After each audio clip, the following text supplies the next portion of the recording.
যোৱাকালি যি আমাৰ দিন দুপৰতে যি এক নাৰকীয় কাণ্ড যি ধৰ্ষণ হ'বলৈ পালে, তাক আমি সদৌ অসম বাঙালী যুৱ ছাত্ৰ ফেডাৰেশ্যনৰ ফালৰ পৰা আমি তীব্ৰ ভাষাৰে গৰিহণা জনাইছো, নিন্দা জনাইছো, ধিক্কাৰ জনাইছো।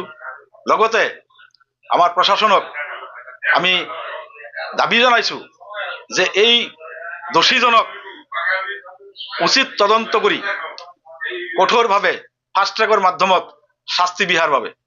লগতে কোকৰাঝাৰবাসী সকলো জাতি জনগোষ্ঠী, আমাৰ হিন্দু বাঙালীৰ লগতে সকলো জাতি জনগোষ্ঠীক আহ্বান জনাইছো, আপোনালোকে সকলোৱে আন্দোলন কৰা বেয়া বস্তু নহয়, গণতান্ত্ৰিকভাৱে আমি কৰিব পাৰোঁ।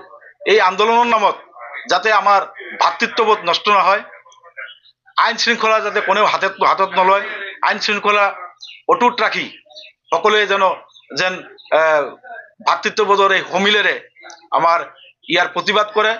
কিন্তু ইয়াক যাতে প্ৰতিবাদৰ নামত কোনে যাতে আইন হাতত তুলি সমাজখনক বিঘ্নিত নকৰে, এই আমাৰ আহ্বান।